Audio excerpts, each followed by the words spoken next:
Bonjour à tous et bienvenue. Nouvelle vidéo, on va analyser, on va aller droit au but, 3 sociétés du moins qui m'intéressent aujourd'hui en bourse. Comme vous le savez, les valeurs du software corrigent énormément, elles ont quasiment perdu plus de 1000 milliards de dollars en bourse. Le coupable, comme vous le savez, c'est l'intelligence artificielle.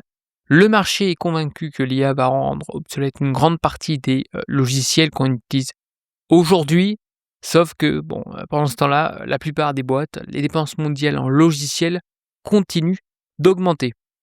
Alors, qui a raison? Le marché qui vend tout ou les chiffres qui disent l'inverse? Donc aujourd'hui, je vous propose 3 entreprises dans le software que j'ai du moins dans le viseur. La première, c'est Wolters Kluwer. On va voir ça de suite. C'est une jolie entité qui se payait très cher. Hem, qui est coté évidemment, on peut le mettre dans un PEA, c'est en euros. C'est une entreprise, bon, j'ai déjà fait une analyse sur Substack, donc n'hésitez pas avant qu'on commence. Substack, c'est une application, on va dire, c'est le TED Talk, on va dire, plutôt côté bourse. Vous avez l'application, c'est gratuit et également donc un site internet qui est lié et je fais différentes analyses.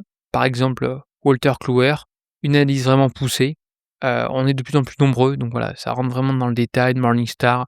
N'hésitez pas, c'est entièrement gratuit et il y a bon nombre aujourd'hui d'analyses, notamment américaines, mais voilà, on a énormément de personnes. On a même Michael Burry qui est sur, Substack, donc n'hésitez pas, le lien est dans la description et dans les commentaires. Je reviens sur Wolters Kluwer, très belle boîte, donc sur l'historique, sur quasiment, 2006, voire ouais, début 2006 jusqu'à aujourd'hui, très belle croissance. Alors, ce que j'aime bien enlever à chaque fois, c'est le prix. Pourquoi? Parce qu'avant, d'acheter une entité, c'est de savoir est-ce que un, elle est en bonne santé, qu'est-ce qu'elle fait, on est bien d'accord. C'est ce que je fais sur Substack, hein, voilà, vous lisez, vous avez quasiment 1 heure de lecture sur cette analyse. Le deuxième point, c'est la valorisation. Évidemment, on n'achète pas n'importe quelle entité à n'importe quel prix. Donc lorsqu'on voit aujourd'hui cette allure, c'est-à-dire les bénéfices qui ne cessent d'augmenter, donc là, c'est les earnings per share, EPS. Ce que je préfère à titre personnel, c'est la partie operating cash flow, au moins on est sûr, c'est vraiment ce qui crache, et ou la partie free cash flow to equity. Donc moi, je préfère la partie operating, OK, free cash flow. Donc déjà, la tendance est haussière, on gagne de l'argent, c'est une jolie entité, et la croissance, on est à 2 chiffres, voilà, quasiment à 2 chiffres, on est quasiment à 25, 2, 11, mais dans l'absolu, on est aux alentours de 10 de croissance. Si on regarde un petit peu plus dans le détail, on a à ce jour un dividende, un yield de 3,85, donc le rendement est quand même assez intéressant, à ce jour. La note, on est sur du A-, c'est excellent, et après évidemment, il faut regarder la partie donc dette, capital, donc long terme, on est bien à 31, donc on est sur une boîte qui est peu endettée. Donc déjà, à titre personnel, encore une fois, chacun sa stratégie, ça me plaît. Maintenant, je vais mettre le prix. Voilà, le prix, c'est le cours de bourse. Comme vous pouvez constater, très forte augmentation et on est arrivé à une valorisation, à un price operating cash flow de 25, ce qui est conséquent. Alors pour ceux qui sont familiarisés avec le PER, qu'on entend quand même beaucoup parler, voilà, on a un PE quasiment de 34 au plus haut, ce qui était quand même cher, hein, pour une entité comme celle-ci, même si, encore une fois, je vous laisserai lire l'article, hein, mais on a quand même des revenus récurrents à plus de 85 voire 90, ce qui est quand même conséquent avec des très grosses marges à 2 chiffres. Est-ce qu'on paye 35 fois, le PE? Pour ma part, non. On va revenir un petit peu en arrière et la ligne bleue juste ici, c'est, le PE moyen. Le PE moyen pour cette entité, voilà, à peu près 23 fois. Ouais, sa business, ça me choque pas plus que ça. On a quand même des revenus récurrents. Jusqu'à présent, ça se payait, allez, peut-être 20 fois. Voilà, 20 fois, c'est intéressant. Aujourd'hui, on est à 12. Je reviens sur mon operating cash flow. Voilà, 8,78. Au plus haut, 24, la moyenne, 12.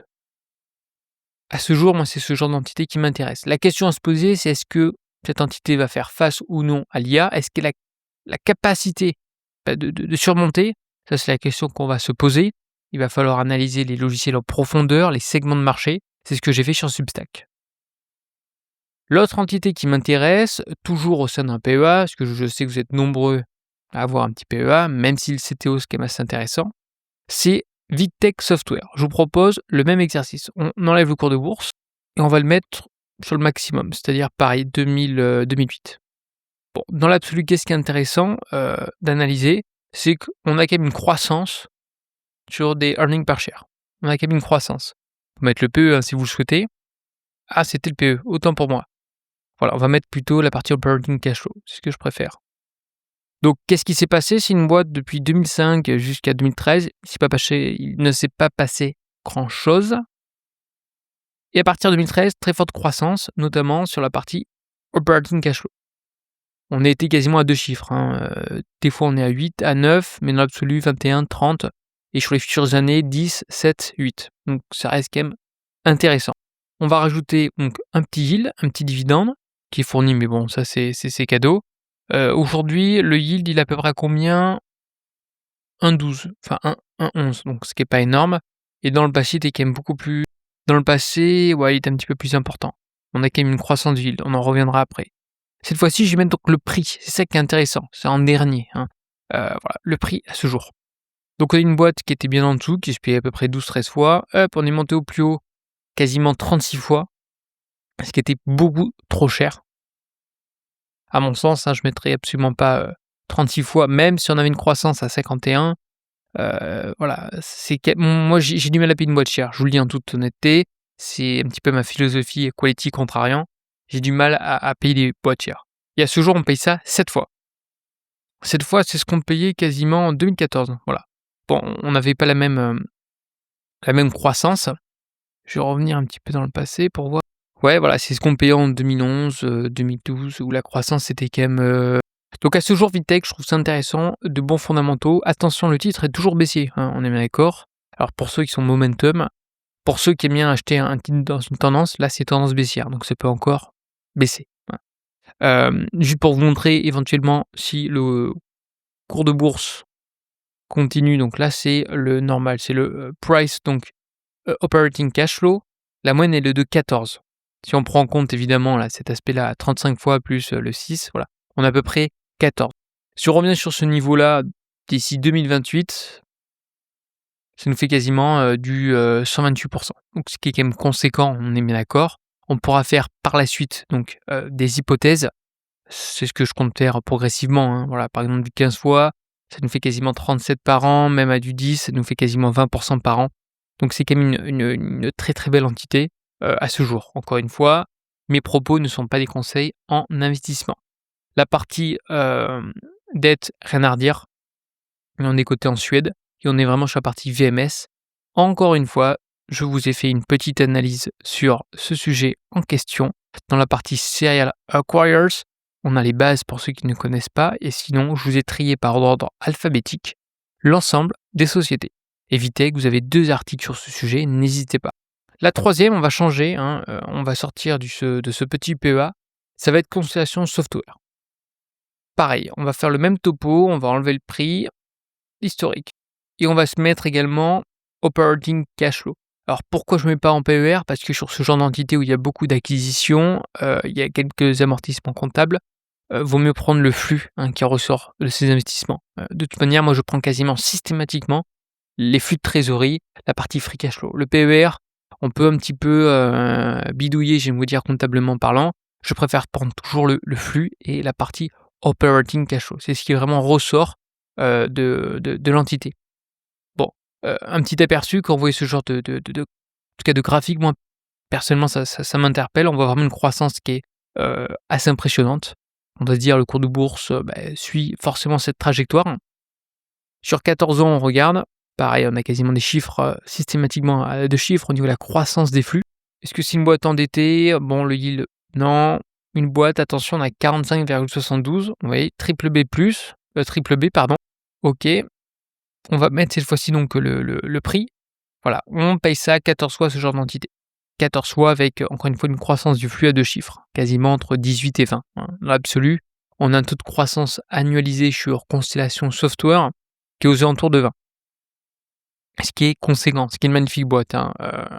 Après, si on regarde un petit peu plus dans le passé, donc on revient un petit peu en arrière, c'est une entreprise qui généralement se paye quasiment 22 fois et sur ces dernières années, ça se paye quasiment 25 fois. Le price operating cash flow, c'est assez cher et là depuis, 2022 jusqu'à 2025, on paye ça quasiment plus de 30 fois, donc ce qui était très cher. Aujourd'hui, 14 fois, c'est quasiment le plus bas, je viens de vous dire. Si on revient un petit peu dans le passé peut-être, ouais, faut remonter en 2012, donc à ce jour, pareil, très forte correction. Je vous invite également à lire un article qui va être publié sur Substack prochainement, à la lettre de François Rochon. Chaque année, il donne son avis sur cette entité. J'ai à peu près la même vision, hein, que François Rochon.